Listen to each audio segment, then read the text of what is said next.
Hello, I'm Samantha Sunderland, and this is my Persuasive Speech Reflection blog. The purpose of my speech was to persuade others to allow birth control to be easily accessible for teen girls in the United States. Going into the speech, I felt very confident in the information I had, and I was very sure that I knew the information, so I could easily present it to the audience.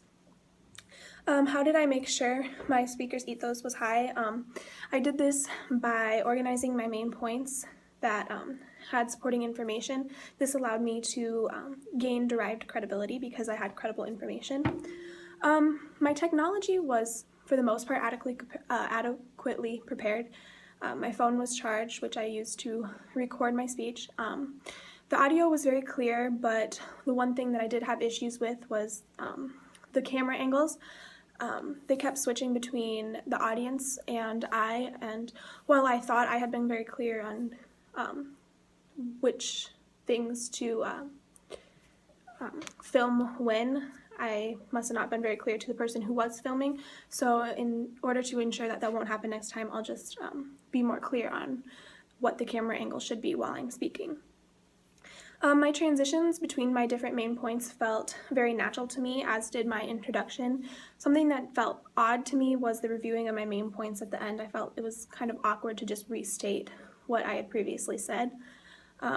When I was considering my audience for this speech, I was thinking about adults who were curious about birth control or adults who were actually against the use of birth control. The response I got from my audience was very positive, and some of my audience members were telling me that they had never heard some of the benefits of birth control, so I think once they knew more information, they were kind of persuaded to be for the cause.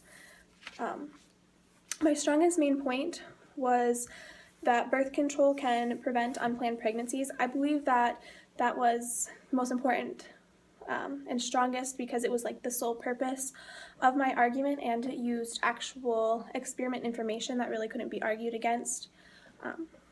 I had an advantage of logos because I presented my information in a way that eventually led back to my main point without getting too off topic. So I was able to stay on topic and present my information in an organized way. Like I said before, my transitions worked very well for me. They smoothly flowed into my next main point that I was about to discuss. I was having some issues with my nonverbal cues because I would often forget about them. I was usually too late on them by the time I remembered them. To improve, I would need to be more relaxed and focus on engaging with my audience as well as presenting the information. I think this would help me with my nonverbal cues. And to connect what I've learned to the speech, in Chapter 14, entitled Persuasive Speeches, on page 105, the different types of credibilities are discussed. I learned how to gain credibility, and I applied that to my persuasive speech presentation by having quality information and organized points that then led to me having derived credibility. Thank you for listening.